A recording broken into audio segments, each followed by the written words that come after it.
নমস্কার বন্ধুরা, welcome to পিজিএন Bangla. তো গাইজ, এই ভিডিওতে আমরা কথা বলবো কলকাতা ডার্বি নিয়ে, যেটা কলকাতায় হচ্ছে না, হচ্ছে গৌহাটিতে।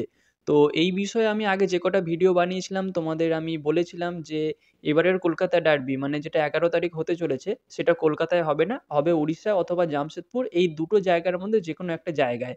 কিন্তু কোনো কারণবশত এই দুটো জায়গার কোথাও হয়নি, হয়েছে গৌহাটিতে।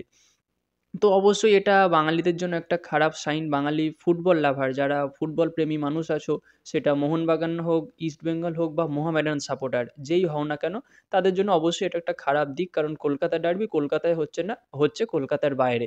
তো যাই হোক, যেটা হয়ে গেছে, যে কারণে হয়েছে সেটাও তোমাদের বলেছি, যে গঙ্গাসাগর মেলা, সেই কারণে এটা হচ্ছে না। তো যেটা হয়ে গেছে বাদ দাও। তো এই মুহূর্তে যে সিচুয়েশান রয়েছে, মোহনবাগান রয়েছে টেবিল টপার ১ নম্বরে, আর ইস্টবেঙ্গল রয়েছে ১১ নম্বরে। তো এই ম্যাচটা তো অবশ্যই ইস্টবেঙ্গলের জন্য প্রচণ্ড ইম্পর্টেন্ট ম্যাচ হতে চলেছে টপ 6 এ কোয়ালিফাই করার জন্য। আর মোহনবাগানের জন্য এটা লিগ শিল্ড জেতার জন্য একটা ইম্পর্টেন্ট ম্যাচ হতে চলেছে। এবং ডার্বির যে লড়াইটা হয়, এবার আলাদা দিক থেকে দেখতে গেলে এই ম্যাচটা দুটো দলের জন্য ইম্পর্টেন্ট হতে চলেছে ডার্বির দিক থেকে। কারণ এখনো পর্যন্ত আইএসএলে ইস্টবেঙ্গল একটা ডার্বিও জিততে পারেনি। যে কটা খেলা হয়েছে ডার্বি আইএসএলে, সে কটা মোহনবাগানই জিতেছে। তো এই মুহূর্তে দাঁড়িয়ে আগামীকাল খেলা আছে, আর তো বেশি সময় নেই। তো মোহনবাগান কেমন প্লেইং ইলেভেন নামাবে, এটা একটা সকলের মনে প্রশ্ন আছে। কারণ গ্রেগ স্টুয়ার্ট ইনজুরি ছিল, সেই ইনজুরি থেকে রিকভার করে গেছে এবং full fit Dimitri Petratos, derby man যাকে বলা হয়। যতবার ডার্বি হয়েছে এবং দিমিত্রি পেত্রাতোস খেলেছে, সে গোল করেছে। তো সে কিভাবে চান্স পাবে, মানে আদৌ কি চান্স পাবে? এবং অ্যাকচুয়ালি মোহনবাগানের প্লেইং ইলেভেনটা কী হবে, এইটাই সকলের মনে প্রশ্ন আছে। তার মধ্যে আবার অনিরুদ্ধ থাপার ইনজুরি, আবার ম্যাচে ফিরেছে আপুইয়া। তো একটা জিনিসটা ঘেঁটে যাচ্ছে। আর এটুকু শিওর হয়ে যাও যে এই ম্যাচে কিন্তু হোসে মলিনা আবার তার প্লেইং ইলেভেন পরিবর্তন করতে চলেছে। কারণ আপুইয়ার সঙ্গে কে খেলবে? অনিরুদ্ধ থাপা কিন্তু নেই, থাপার ইনজুরি। তো এবার যদি আমি মোহনবাগানের একটা প্লেইং ইলেভেন বানাই, তাহলে ডিফেন্স লাইনে কোনো চেঞ্জ হবে না। গোলকিপার পজিশনে তো অবভিয়াসলি বিশাল কাইত যেমন স্টার্ট করছে সেই থাকবে। আর তারপর ৪ জন ডিফেন্স, রাইট সাইডে আশিস রায়, লেফট সাইডে সুভাশিস বোস, এবং ২ জন সেন্ট্রাল ডিফেন্স, তারা থাকছে টম অলডেড আর অ্যালবাত্রো রড্রিগেজ। এবার কি হবে? ৪ জন ডিফেন্স তো হয়ে গেল, মিডফিল্ড কিভাবে সাজাবে? টু মানে ২ জন সেন্ট্রাল ডিফেন্সিভ মিডফিল্ডার রাখবে? নাকি ৪ জনই মিডফিল্ডার পজিশনে রাখবে? তো আমার যেটা মনে হয় ৪ জনকেই মিডফিল্ডে খেলাবে। মানে ফরমেশনটা এরকম 4-4-1-1 এরকম একটা ফরমেশন হবে।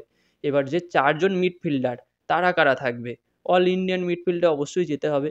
তো লেফট উইং যেটা, সেখানে তো লিস্টন ক্লস অবভিয়াসলি সেই স্টার্ট করবে, এবং রাইট উইংয়ে মনবীর সিং। এবার মাঝখানে ২ জন কে থাকবে? একজন আপুইয়া কনফার্ম। আর একটা কে হবে? অনিরুদ্ধ থাপা নেই। এবার অপশান এখানে অনেক কিছুই আছে। সাহাল আব্দুল সামাদ আছে, দীপক টাংরি আছে, এবং অভিষেক সূর্যবংশী আছে। আর আরেকটা প্লেয়ারের নাম যেটা বলা হয় না, সেটা হলো গ্লেন মার্টিন, সেও কিন্তু আছে। যদিও গ্লেন মার্টিন চান্স পায় না, আর হয়তো পাবেও না, সেটা বাদ দাও, আমি জাস্ট এটা মজার জন্য বললাম। এবার অভিষেক সূর্যবংশী কিন্তু অবশ্যই একটা ট্যালেন্টেড প্লেয়ার, ভালো প্লেয়ার, অবভিয়াসলি নো ডাউট ভালো খেলে। কিন্তু এই মরশুমে হোসে মলিনা কিন্তু তাকে সেইভাবে বিশ্বাস করতে পারেনি। মানে তার ওপর ভরসাটা পায়নি। তো তাহলে কে খেলবে? অভিষেক সূর্যবংশীকেও যদি আমরা একটু দূরে রাখি, তাহলে কিন্তু দুটো অপশান থাকছে, দীপক টাংরি অথবা সাহাল আব্দুল সামাদ। এবার সাহাল আব্দুল সামাদ যদি খেলে, তাহলে আপ ফ্রন্টে কে খেলবে? মানে 4-4-1-1, এই যে ওয়ান অ্যাটাকিং মিডফিল্ড পজিশনে কে খেলবে? যদি গ্রেগ স্টুয়ার্টকে খেলানো হয়, তাহলে তো মাঝ মাঠে ক্রিয়েটিভিটি অবশ্যই বাড়বে। তাহলে এই সাহাল আব্দুল সামাদ আর গ্রেগ স্টুয়ার্ট দুজনকে কি একসাথে খেলানো ঠিক হবে? সেইটা নিয়ে তোমাদের মনে কি প্রশ্ন আছে জানি না, আমার মনে প্রশ্নচিহ্ন আছে। তো সেক্ষেত্রে আমি যদি আমার দিক থেকে যাই, তাহলে আপুইয়ার পাশে আমি কিন্তু দীপক টাংরিকে দেখতে চাইবো ফার্স্ট 11-এ। তারপর যে একজন অ্যাটাকিং মিডফিল্ডার থাকবে, সেটা অবশ্যই গ্রেগ স্টুয়ার্ট। এবার স্ট্রাইকার পজিশনে, স্ট্রাইকার পজিশনে দেখো অনেক কেউ চাইবে জেমি ম্যাকলারেন, আবার অনেক কেউ চাইবে জেসন কামিংস। তো যদি কারেন্ট ফর্ম আমি দেখি, তাহলে আমি কিন্তু জেসন কামিংসকে চাইবো। কারণ অবভিয়াসলি এই লাস্ট কয়েকটা ম্যাচ জেসন কামিংস অনবদ্য খেলছে। আবার যদি গ্রেগ স্টুয়ার্টের সাথে জেমি ম্যাকলারেনের একটা কম্বিনেশন দেখি, তাহলে কিন্তু আমি আবার জেমি ম্যাকলারেনকে চাইবো। তো এই জায়গাতে আমি জানি না কোচ কাকে নামাবে। তো যদি গ্রেগ স্টুয়ার্ট খেলে, আমি কিন্তু প্রথম 11-এ চাইবো জেমি ম্যাকলারেনকে। এবার হোসে মলিনা সে অবশ্যই বড় কোচ, মানে সে তো টিমটাকে পরিচালনা করছে, তিনি কিভাবে প্লেইং ইলেভেন সাজাবেন সেটা তার নিজস্ব ব্যাপার। তো আমি জাস্ট আমার একটা ওপিনিয়ন আমি তাকে দিতে পারি না, মানে আমি আমার একটা মতামত শেয়ার করলাম তোমাদের সঙ্গে। তো এবার দেখা যাক ডার্বি কি হয় ম্যাচটা।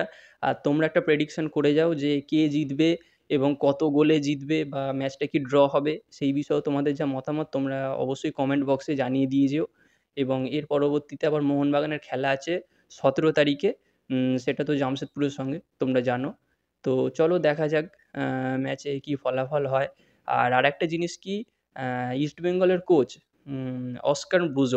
অস্কার ব্রুজন কিন্তু বেশ একটা হুঙ্কার দিয়েছে যে আমরাও মোহনবাগানকে ছেড়ে কথা বলবো না, আমাদের হারাতে গেলে বেগ পেতে হবে।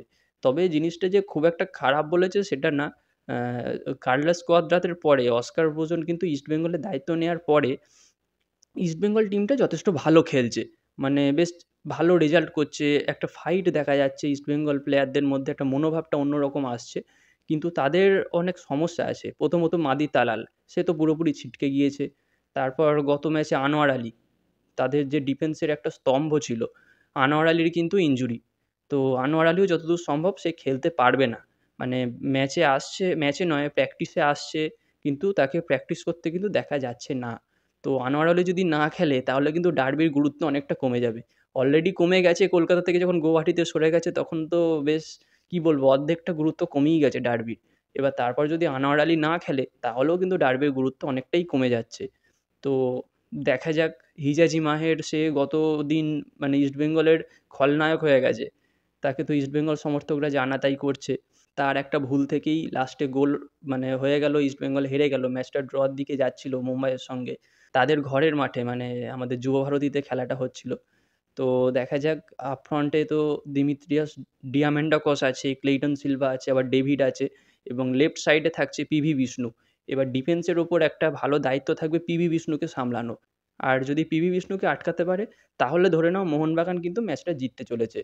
আর অবভিয়াসলি মোহনবাগান এমনিতেই এগিয়ে নামবে ম্যাচটায়, কারণ পরিসংখ্যান যেটা বলছে, আর কারেন্ট ফর্ম যেটা বলছে, পয়েন্টস টেবিল যেটা বলছে, সেই সব দিক থেকে দেখতে গেলে মোহনবাগান এগিয়ে থেকেই মাঠে নামবে। তবে ডার্বিই হয়, 50-50 চান্স থাকে দুই দলের কাছে। যেহেতু ডার্বিটা কলকাতায় হচ্ছে না, কলকাতার বাইরে হচ্ছে, সাপোর্টাররা সেইভাবে যেতে পারবে না, তবে যাচ্ছে দেখতে পাচ্ছি সোশ্যাল মিডিয়াতে যথেষ্ট মোহনবাগান সাপোর্টারও যাচ্ছে, ইস্টবেঙ্গল সাপোর্টারও যাচ্ছে আমাদের, বা তাদের বলতে পারো প্রিয় দলকে সাপোর্ট করতে। তো চলো দেখা যাক শেষ পর্যন্ত ফলাফল কী হয়, আর তোমরাও কমেন্টে জানিও। তো এই ভিডিওতে এই পর্যন্তই, দেখা হচ্ছে পরবর্তী ভিডিওতে। Bye bye.